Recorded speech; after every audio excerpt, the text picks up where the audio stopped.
성경을 읽기 전에 드리는 기도. 성부와 성자와 성령의 이름으로 아멘. 성경 안에서 우리를 친절히 만나주시는 아버지, 넘치는 성령의 빛으로 내 눈을 열어주시어 당신의 빛을 보게 하시고, 내 귀를 열어주시어 당신의 말씀을 듣게 하시며, 내 마음을 열어주시어 당신의 생명을 받아 안게 하소서.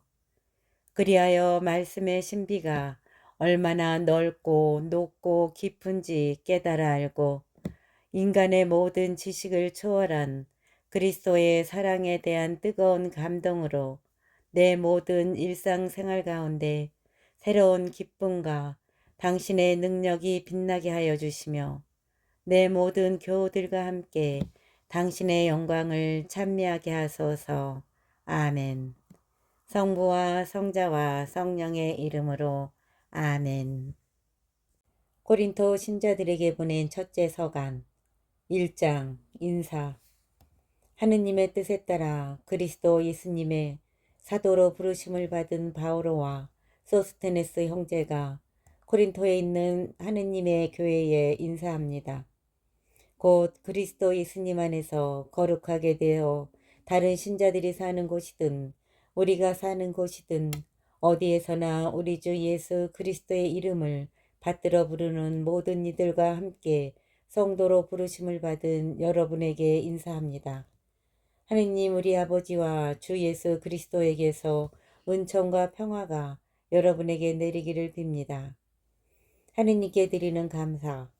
나는 하느님께서 그리스도 예수님 안에서 여러분에게 베푸신 은총을 생각하며 여러분을 두고 늘 나의 하느님께 감사를 드립니다. 여러분은 그리스도 안에서 어느 모로나 풍요로워졌습니다. 어떠한 말에서나 어떠한 지식에서나 그렇습니다. 그리스도에 관한 증언이 여러분 가운데에 튼튼히 자리를 잡은 것입니다. 그리하여 여러분은 어떠한 은사도 부족함이 없이 우리 주 예수 그리스도께서 나타나시기를 기다리고 있습니다. 그분께서는 또한 여러분을 끝까지 굳세게 하시어 우리 주 예수 그리스도의 날에 흠잡을 데가 없게 해주실 것입니다.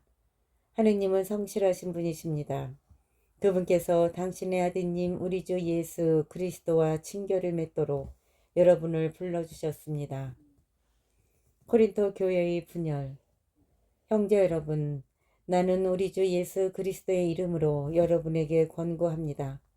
모두 합심하여 여러분 가운데 분열이 일어나지 않게 하십시오. 오히려 같은 생각과 같은 뜻으로 하나가 되십시오. 나의 형제 여러분, 여러분 가운데에 분쟁이 일어났다는 것을 클로의 집안 사람들이 나에게 알려주었습니다. 다름이 아니라 여러분이 저마다 나는 바울로 편이다. 나는 아폴로 편이다. 나는 케파 편이다. 나는 그리스도 편이다 하고 말한다는 것입니다. 그리스도께서 갈라지셨다는 말입니까? 바오로가 여러분을 위하여 십자가에 못 박히기라도 하였습니까? 아니면 여러분이 바오로의 이름으로 세례를 받았습니까? 나는 여러분 가운데 크리스포스와 가이오스 외에는 아무에게도 세례를 주지 않은 일을 두고 하느님께 감사를 드립니다. 그러니 아무도 여러분이 내 이름으로 세례를 받았다고 말할 수 없습니다. 내가 스테파니스 집안 사람들에게도 세례를 주기는 하였습니다. 그 밖에는 다른 누구에게도 세례를 준 기억이 없습니다. 그리스도께서는 세례를 주라고 나를 보내신 것이 아니라 복음을 전하라고 보내셨습니다. 그리고 이 일을 말재주로 하라는 것이 아니었으며 그리스도의 십자가가 헛되지 않게 하려는 것입니다. 그리고 이 일을 말재주로 하라는 것이 아니었으니 그리스도의 십자가가 헛되지 않게 하려는 것입니다. 십자가의 복음. 멸망할 자들에게는 십자가에 관한 말씀이 어리석은 것이지만 구원을 받을 우리에게는 하느님의 힘입니다. 사실 성경에도 이렇게 기록되어 있습니다. 나는 지혜롭다는 자들의 지혜를 부수어버리고 슬기롭다는 자들의 슬기를 치워버리리라. 지혜로운 자가 어디에 있습니까? 율법학자가 어디에 있습니까? 이 세상의 논객이 어디에 있습니까? 하느님께서 세상의 지혜를 어리석은 것으로 만들어 버리지 않으셨습니까? 사실 세상은 하느님의 지혜를 보면서도 자기의 지혜로는 하느님을 알아보지 못하였습니다. 그래서 그분께서는 복음 선포의 어리석음을 통하여 믿는 이들을 구원하기로 작정하셨습니다. 유다인들은 표징을 요구하고 그리스인들은 지혜를 찾습니다. 그러나 우리는 십자가에 못 박히신 그리스도를 선포합니다. 그리스도는 유다인들에게는 걸림돌이고 다른 민족에게는 어리석음입니다. 그렇지만 유다인이든 그리스인이든 부르심을 받은 이들에게 그리스도는 하느님의 힘이시며 하느님의 지혜이십니다. 하느님의 어리석음이 사람보다 더 지혜롭고 하느님의 약함이 사람보다 더 강하기 때문입니다. 형제 여러분, 여러분이 부르심을 받았을 때를 생각해 보십시오. 속된 기준으로 보아 지혜로운 이가 많지 않았고 유력한 이도 많지 않았으며 가문이 좋은 사람도 많지 않았습니다. 그런데 하느님께서는 지혜로운 자들을 부끄럽게 하시려고 이 세상의 어리석은 것을 선택하셨습니다. 그리고 하느님께서는 강한 것을 부끄럽게 하시려고 이 세상의 약한 것을 선택하셨습니다. 하느님께서는 있는 것을 무력하게 만드시려고 이 세상의 비천한 것과 천대받는 것, 곧 없는 것을 선택하셨습니다. 그리하여 어떠한 인간도 하느님 앞에서 자랑하지 못하게 하셨습니다. 그러나 하느님께서는 여러분을 그리스도 예수님 안에 살게 해주셨습니다. 그리스도께서는 우리에게 하느님에게서 오는 지혜가 되시고 의로움과 거룩함과 속량이 되셨습니다. 그래서 성경에도 자랑하려는 자는 주님 안에서 자랑하라고 기록되어 있습니다. 2장 십자가에 못 박히신 그리스도를 선포하다. 형제 여러분, 나도 여러분에게 갔을 때에 뛰어난 말이나 지혜로 하느님의 신비를 선포하려고 가지 않았습니다. 나는 여러분 가운데에 있으면서 예수 그리스도 곧 십자가에 못 박히신 분 외에는 아무것도 생각하지 않기로 결심하였습니다. 사실 여러분에게 갔을 때에 나는 약했으며 두렵고 또 무척 떨렸습니다. 나의 말과 나의 복음 선포는 지혜롭고 설득력 있는 언변으로 이루어진 것이 아니라 성령의 힘을 드러내는 것으로 이루어졌습니다. 여러분의 믿음이 인간의 지혜가 아니라 하느님의 힘에 바탕을 두게 하려는 것이었습니다. 하느님의 지혜. 성숙한 이들 가운데에서는 우리도 지혜를 말합니다. 그러나 그 지혜는 이 세상의 것도 아니고 파멸하게 되어 있는 이 세상 우두머리들의 것도 아닙니다. 우리는 하느님의 신비롭고 또 감추어져 있던 지혜를 말합니다. 그것은 세상이 시작되기 전 하느님께서 우리의 영광을 위하여 미리 정하신 지혜입니다. 이 세상 우두머리들은 아무도 그 지혜를 깨닫지 못하였습니다. 그들이 깨달았더라면 영광의 주님을 십자가에 못 박지 않았을 것입니다. 그러나 성경에 기록된 그대로 되었습니다. 어떠한 눈도 본 적이 없고 어떠한 귀도 들은 적이 없으며 사람의 마음에도 떠오른 적이 없는 것들을 하느님께서는 당신을 사랑하는 이들을 위하여 마련해 두셨다. 하느님께서는 성령을 통하여 그것들을 바로 우리에게 계시해 주셨습니다. 성령께서는 모든 것을 그리고 하느님의 깊은 비밀까지도 통찰하십니다. 그 사람 속에 있는 영이 아니고서야 어떤 사람이 그 사람의 생각을 알 수 있겠습니까? 마찬가지로 하느님의 영이 아니고서는 아무도 하느님의 생각을 깨닫지 못합니다. 우리는 세상의 영이 아니라 하느님에게서 오시는 영을 받았습니다. 그래서 하느님께서 우리에게 주신 선물을 알아보게 되었습니다. 우리는 이 선물에 관하여 인간의 지혜가 가르쳐 준 것이 아니라 성령께서 가르쳐 주신 말로 이야기합니다. 영적인 것을 영적인 표현으로 설명하는 것입니다. 그러나 현세적 인간은 하느님의 영에서 오는 것을 받아들이지 않습니다. 그러한 사람에게는 그것이 어리석음이기 때문입니다. 그것은 영적으로만 판단할 수 있기에 그러한 사람은 그것을 깨닫지 못합니다. 영적인 사람은 모든 것을 판단할 수 있지만 그 자신은 아무에게도 판단받지 않습니다. 누가 주님의 마음을 알아 그분을 가르칠 수 있겠습니까? 누가 주님의 마음을 알아 그분을 가르칠 수 있겠습니까? 그러나 우리는 그리스도의 마음을 지니고 있습니다. 3장 복음 선포자의 역할. 형제 여러분, 여러분에게 이야기할 때 나는 여러분을 영적이 아니라 육적인 사람, 곧 그리스도 안에서는 어린아이와 같은 사람으로 대할 수밖에 없었습니다. 나는 여러분에게 젖만 먹였을 뿐 단단한 음식은 먹이지 않았습니다. 여러분이 그것을 받아들일 수 없었기 때문입니다. 사실은 지금도 받아들이지 못합니다. 여러분은 아직도 육적인 사람입니다. 여러분 가운데에서 시기와 싸움이 일고 있는데 여러분을 육적인 사람이 아니라고, 인간의 방식대로 살아가는 사람이 아니라고 할 수 있습니까? 어떤 이는 나는 바오로 편이다 하고 어떤 이는 나는 아폴로 편이다 하고 있으니 여러분을 속된 사람이 아니라고 할 수 있습니까? 도대체 아폴로가 무엇입니까? 바오로가 무엇입니까? 아폴로와 나는 주님께서 우리 각자에게 정해주신 대로 여러분을 믿음으로 이끈 일꾼일 따름입니다. 나는 심고 아폴로는 물을 주었습니다. 그러나 자라게 하신 분은 하느님이십니다. 그러니 심는 이나 물을 주는 이는 아무것도 아닙니다. 오로지 자라게 하시는 하느님만이 중요합니다. 심는 이나 물을 주는 이나 같은 일을 하여 저마다 수고한 만큼 자기 삭을 받을 뿐입니다. 우리는 하느님의 협력자고 여러분은 하느님의 밭이며 하느님의 건물입니다. 나는 하느님께서 베푸신 은총에 따라 지혜로운 건축가로서 기초를 놓았고 다른 사람은 집을 짓고 있습니다. 그러나 어떻게 집을 지을지 저마다 잘 살펴야 합니다.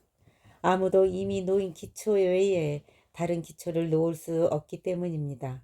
그 기초는 예수 그리스도이십니다. 그 기초 위에 어떤 이가 금이나 은이나 보석이나 나무나 풀이나 짚으로 집을 짓는다면 심판날에 모든 것이 드러나기 때문에 저마다 한 일도 명백해질 것입니다. 그날은 불로 나타날 것입니다. 그리고 저마다 한 일이 어떤 것인지 그 불이 가려낼 것입니다.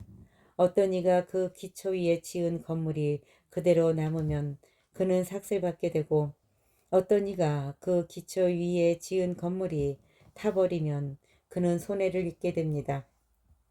그 자신은 구원을 받겠지만 불 속에서 겨우 목숨을 건지듯 할 것입니다. 여러분이 하느님의 성전이고 하느님의 영께서 여러분 안에 계시다는 사실을 여러분은 모릅니까? 누구든지 하느님의 성전을 파괴하면 하느님께서도 그 자를 파멸시키실 것입니다. 하느님의 성전은 거룩하기 때문입니다. 여러분이 바로 하느님의 성전입니다. 아무도 자신을 속여서는 안 됩니다. 여러분 가운데 자기가 이 세상에서 지혜로운이라고 생각하는 사람이 있으면 그가 지혜롭게 되기 위해서는 어리석은 이가 되어야 합니다. 이 세상의 지혜가 하느님께는 어리석음이기 때문입니다. 성경에 이렇게 기록되어 있습니다. 그분께서는 지혜롭다는 자들을 그들의 꾀로 붙잡으신다. 또 이렇게 기록되어 있습니다. 주님께서는 지혜롭다는 자들의 생각을 아신다. 그것이 허황됨을 아신다. 그러므로 아무도 인간을 두고 자랑해서는 안 됩니다. 사실 모든 것이 다 여러분의 것입니다. 바오로도 아폴로도 케파도 세상도 생명도 죽음도 현재도 미래도 다 여러분의 것입니다. 그리고 여러분은 그리스도의 것이고 그리스도는 하느님의 것입니다. 4장 그리스도의 사도. 그러므로 누구든지 우리를 그리스도의 시종으로 하느님의 신비를 맡은 관리인으로 생각해야 합니다. 무릇 관리인에게 요구되는 바는 그가 성실한 사람으로 드러나는 것입니다. 그러나 내가 여러분에게 심판을 받든지 세상 법정에서 심판을 받든지 나에게는 조금도 문제가 되지 않습니다. 나도 나 자신을 심판하지 않습니다. 나는 잘못한 것이 없음을 압니다. 그렇다고 내가 무죄 선고를 받았다는 말은 아닙니다. 나를 심판하시는 분은 주님이십니다. 그러므로 주님께서 오실 때까지 미리 심판하지 마십시오. 그분께서 어둠 속에 숨겨진 것을 밝히시고 마음속 생각을 드러내실 것입니다. 그때 저마다 하느님께 칭찬을 받을 것입니다. 형제 여러분, 나는 여러분을 위하여 이 모든 것을 나 자신과 아폴로에게 적용시켜 이야기하였습니다. 여러분이 기록된 것에서 벗어나지 마라 한 가르침을 우리에게 배워 저마다 한쪽은 얕보고 다른 쪽은 편들면서 우쭐거리는 일이 없게 하려는 것입니다. 누가 그대를 남다르게 보아줍니까? 그대가 가진 것 가운데에서 받지 않은 것이 어디 있습니까? 모두 받은 것이라면 왜 받지 않은 것이냐 자랑합니까? 여러분은 벌써 배가 불렀습니다. 벌써 부자가 되었습니다. 여러분은 우리를 제쳐두고 이미 임금이 되었습니다. 여러분이 정말 임금이 되었으면 좋겠습니다. 우리도 여러분과 함께 임금이 될 수 있게 말입니다. 내가 생각하기에 하느님께서는 우리 사도들을 사형 선고를 받은 자처럼 가장 보잘것없는 사람으로 세우셨습니다. 그래서 우리가 세상과 천사들과 사람들에게 구경거리가 된 것입니다. 우리는 그리스도 때문에 어리석은 사람이 되고 여러분은 그리스도 안에서 슬기로운 사람이 되었습니다. 우리는 약하고 여러분은 강합니다. 여러분은 명예를 누리고 우리는 멸시를 받습니다. 지금 이 시간까지도 우리는 줄이고 목마르고 헐벗고 매맞고 집 없이 떠돌아다니고 우리 손으로 애써 일합니다. 사람들이 욕을 하면 축복해주고 박해를 하면 견디어내고 중상을 하면 좋은 말로 응답합니다. 우리는 세상의 쓰레기처럼 만민의 찌꺼기처럼 되었습니다. 지금도 그렇습니다. 나는 여러분을 부끄럽게 하려고 이런 말을 쓰는 것이 아닙니다. 여러분을 나의 사랑하는 자녀로 타이르려는 것입니다. 여러분을 그리스도 안에서 이끌어주는 인도자가 수없이 많다 하여도 아버지는 많지 않습니다. 그리스도 예수님 안에서 내가 복음을 통하여 여러분의 아버지가 되었습니다. 그래서 내가 여러분에게 권고합니다. 나를 본받는 사람이 되십시오. 이러한 연유로 내가 디모데오를 여러분에게 보냈습니다. 그는 내가 주님 안에서 사랑하는 나의 성실한 아들입니다. 내가 어디에 가든지 모든 교회에서 가르치는 그대로 그리스도 예수님 안에서 지켜야 하는 나의 원칙들을 그가 여러분에게 상기시켜 줄 것입니다. 그런데 어떤 이들은 내가 여러분에게 가지 않을 것으로 여기어 우쭐거리고 있습니다. 주님께서 원하시면 나는 여러분에게 곧 갈 것입니다. 그리고 그 우쭐거리는 이들의 말이 아니라 힘을 확인해 보겠습니다. 하느님의 나라는 말이 아니라 힘에 있기 때문입니다. 여러분은 어느 것을 원합니까? 내가 여러분에게 매를 들고 가는 것입니까? 아니면 사랑과 온유한 마음으로 가는 것입니까? 5장 불륜에 대한 단죄. 사실은 여러분 가운데서 불륜이 저질러진다는 소문이 들립니다.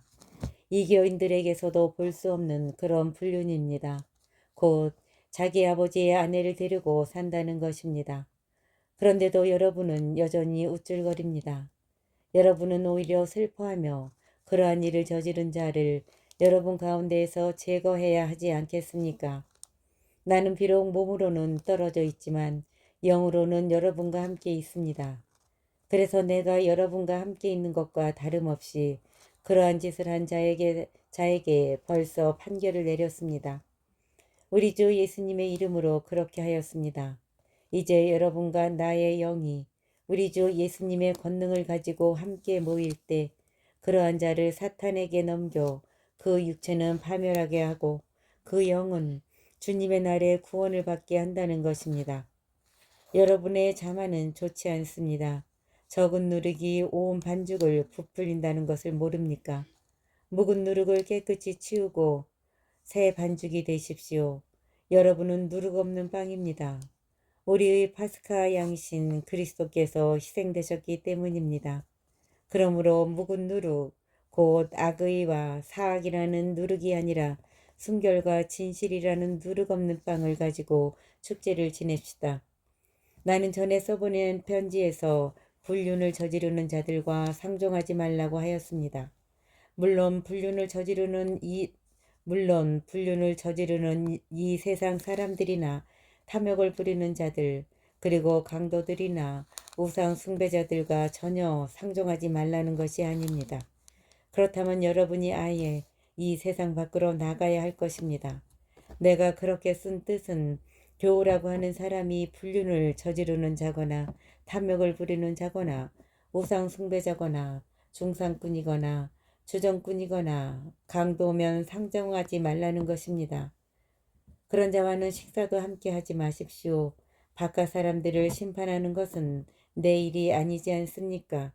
여러분이 심판할 사람들은 안에 있는 이들이 아닙니까? 바깥 사람들은 하느님께서 심판하실 것입니다. 여러분은 여러분 가운데에서 그 악인을 제거해 버리십시오.